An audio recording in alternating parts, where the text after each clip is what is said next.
మునిగిపోవడము అలా వెళ్ళిపోయాయి అనుకోండి. ఏ హ్యాబిటేషన్స్ మునిగిపోతాయి? ఇక్కడ హ్యాబిటేషన్స్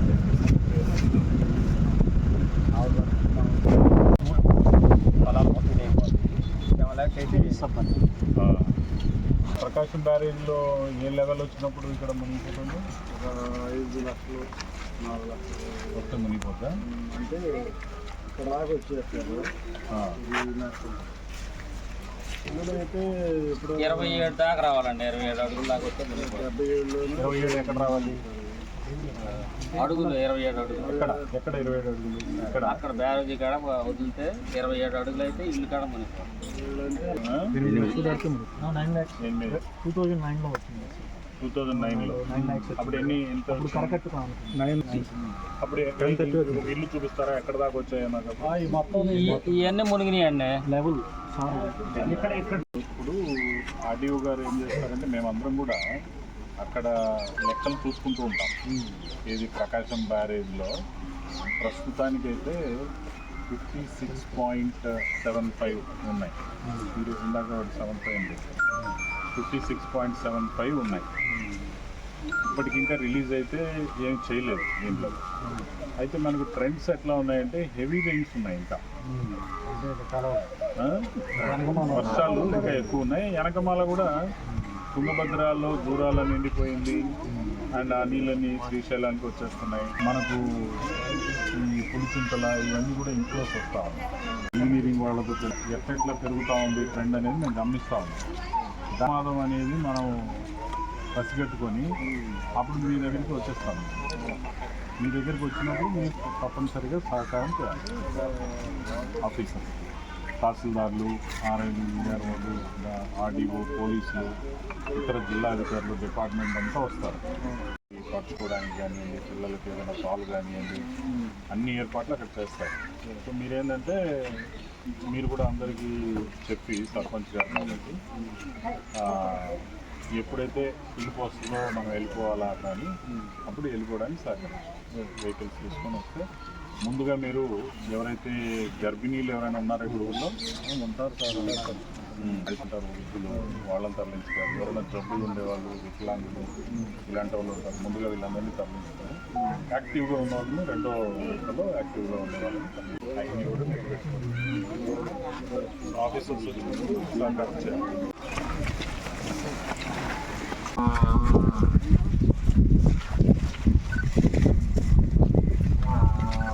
ఈ ఒక పాయ మాదిరిగా పక్కకు పాయలాగా దీంతో 3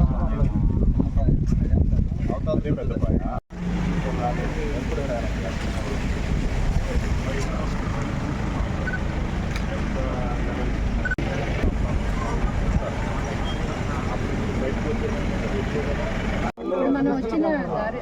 మీరు ఈసారి వరదల్లో గవర్నమెంట్కి ఎంత సహకారం చేస్తే అంత తొందరగా రోడ్డు పని కూడా మేము పూర్తి సహకరిస్తాం సార్. అందరికీ అంటే మన కోసమే కదా నేను చెప్పేది. మా కోసం మీరు ఓకే, ఏదన్నా మీకు వెరీ గుడ్.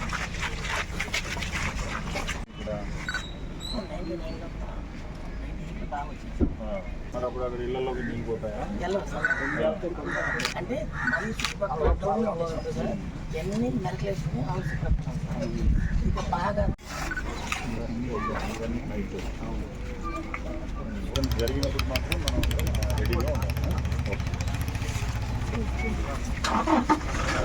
మనకు హెవీ రెయిన్ఫాల్ అనేది పడతా ఉంది రాష్ట్రంలో. ముఖ్యంగా గోదావరి క్యాచ్మెంట్ ఏరియాలో అయితే ఇప్పటికే కొంత చిన్న డ్యామ్ ఒకటి తాలిపేరు అనేది తెగిపోవడము, అక్కడ కొంత డిజాస్టర్ కైండ్ ఆఫ్ వర్క్స్ అన్నీ కూడా జరుగుతూ ఉన్నాయి, అటెండెన్స్ జరుగుతూ ఉంది. కృష్ణా క్యాచ్మెంట్ ఏరియాలో కూడా హెవీ రెయిన్స్ ఉన్నాయి. అందువల్ల ముందు జాగ్రత్తగా మన జిల్లా యంత్రాంగం, బాపట్ల జిల్లా యంత్రాంగం అందరం కూడా కలిసి ఇప్పుడు లంక గ్రామాల్లో తిరుగుతూ ఉన్నాము. ఈ లంక గ్రామంలో కూడా కృష్ణా నది లంక గ్రామంలోకి వచ్చాము. ఇక్కడ పబ్లిక్తో కూడా ఇంటరాక్ట్ అయినప్పుడు సర్పంచ్ గారు కానీ వీళ్ళందరూ కూడా చెప్పేది ఏంటంటే గతంలో 2009లో అత్యంత ఎక్కువగా వరద అనేది వాళ్ళకు వచ్చింది. ఆ వరదలు వచ్చినప్పుడు వాళ్ళందరూ మొత్తం ఊర్లో అంతా కూడా నీళ్ళు వచ్చేసి బిల్డింగ్స్ అన్నీ కూడా మునిగిపోయినాయి. ఆ క్రమంలో స్త్రీలు కానీ వృద్ధులు కానీ ప్రెగ్నెంట్ ఉమెన్ కానీ వీళ్ళందరినీ కూడా తరలించుకొని బయటికి పంపించారు అప్పట్లో కూడా. సో ఇప్పుడు కూడా పబ్లిక్ మనం వాళ్ళ కోఆపరేషన్ని మనం అడిగినప్పుడు దే ఆర్ రెడీ. వాళ్ళందరూ కూడా ఎట్లా అయితే మీకు స్టాటిస్టిక్స్ చూసుకొని ప్రమాదం ఉంది అని ముందుగా అధికారులు మమ్మల్ని అప్రమత్తం చేస్తే మేము అంతా రెడీగానే ఉన్నాం బయటికి రావడానికి అని చెప్తా ఉన్నారు. సో దాన్ని బట్టి మొట్టమొదట మనం ఏం చేస్తామంటే ప్రకాశం బ్యారేజ్లో ఉన్నటువంటి లెవెల్స్ని అనుక్షణము 24 hours కనిపెడుతూ ఉంటాము. వాటర్ రిసోర్సెస్ డిపార్ట్మెంట్ మేమందరం కోఆర్డినేషన్తో పనిచేస్తూ అనుక్షణం ఆ లెవెల్స్ని పరీక్షించుకుంటూ ఉంటాము. ఆ లెవెల్స్ పరిస్థితి ఎలా ఉంది, రాబోయే గంటల్లో ట్రెండింగ్ కూడా ఎలా ఉంది అనేది గమనిస్తాము. ఆ ట్రెండ్ అనేది ఇంకా ఇంక్రీజ్గా ఉంది. ప్రస్తుత లెవెల్స్ ఒక మోస్తరుకు వచ్చేసాయి. ఇంక్రీజింగ్ ట్రెండ్లో పోతుంది అనగానే ఇమీడియట్గా మన యంత్రాంగం అంతా కూడా జిల్లా అధికారులు, మండల స్థాయి, సచివాలయ స్థాయి అధికారులు గ్రామాల్లోకి వచ్చేసి వాళ్ళందరూ కూడా షిఫ్ట్ చేసేసుకొని సేఫ్ ప్లేస్లో వాళ్ళని పెట్టి ఇబ్బంది లేకుండా తిరిగి వరద అంతా రిసీడ్ అయిపోయే వరకు వాళ్ళకి అన్ని ఏర్పాట్లు చేసే బాధ్యత మనం తీసుకుంటున్నాము. మనము సేఫ్ ప్లేసెస్ అనేది కూడా గతంలోనే ఐడెంటిఫై చేసుకొని ముందుగానే ఎక్కడ ఏ కాలేజీలో, ఏ స్కూల్లో, ఏ బిల్డింగ్లో అనేది పెట్టుకున్నాం. అక్కడ కావాల్సినటువంటి జనరేటర్స్ని, డీజిల్, ఫ్యూల్ అంతా కూడా అక్కడ పెట్టుకోవాల్సినటువంటి పోలీస్ అక్కడ వండుకోవడానికి వంట చేసిన ఏర్పాట్లు, కావాల్సిన సరుకులు, పప్పులు ఇవన్నింటినీ కూడా ప్రతిదీ ప్రోటోకాల్ ప్రకారంగా మేము అరేంజ్మెంట్స్ అనేవి చేసుకుంటాం. సో ఆ విధంగా మేము అప్రమత్తమై రెడీగా ఉంటాము. సో మనకి ఏదైతే ఈరోజు లంక గ్రామాలు ఉన్నాయో ఆ లంక గ్రామాలన్నింటినీ సందర్శించుకొని లోకల్గా ఇక్కడ కొల్లూరు మండలంలో వెళ్ళి జిల్లాధికారులతో, మండల అధికారులతో, సచివాలయం అధికారులు అందరితో కూర్చొని ఒక ప్రిపేర్డ్ మీటింగ్ లాగా చేసుకుంటాము. ఇప్పుడు చేసుకొని వీళ్ళందరికీ కూడా మనం ముందుగా యంత్రాంగాన్ని సెన్సిటైజ్ చేసేస్తాము. అదేవిధంగా మీ ద్వారా పబ్లిక్ని కూడా సెన్సిటైజ్ చేస్తాము. సైకలాజికల్గా పబ్లిక్ కూడా ప్రిపేర్ అయ్యి ఉండాలని మీ ద్వారా కూడా నేను కోరుకుంటున్నాను.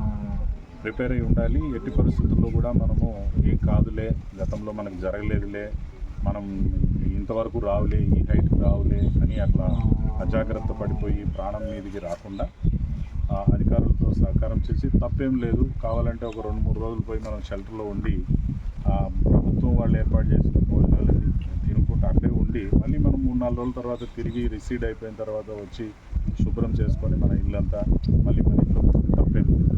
ప్రాణాలు అన్నిటికన్నా విలువైనవి. మన ఆస్తులు, మనకు సంబంధించిన వస్తువులు విలువైనవే అయినప్పటికీ మనం ప్రాణాలతో ఉంటేనే వాటికి విలువ ఉంటుంది. ఆ విషయాన్ని కూడా ఇందాక మనం వీళ్ళతో మాట్లాడినప్పుడు గ్రామ సర్పంచ్ కూడా నాతో ఉన్నారు. పబ్లిక్ అందరూ కూడా మేము డెఫినెట్గా సహకరిస్తాము. గతంలో కూడా మేము అట్లాగే వెళ్ళాము బయటికి. ఈ వీధుల్లో కూడా పడవల్లో తిరిగినటువంటి పరిస్థితి ఉంది అని చెప్పి వాళ్ళు పూర్తి కోఆపరేషన్ కూడా చెప్తా ఉన్నారు. సో దానికి నేను వాళ్ళందరినీ కూడా అభ్యర్థిస్తూ సో యంత్రాంగం అంతా కూడా అప్రమత్తమయ్యి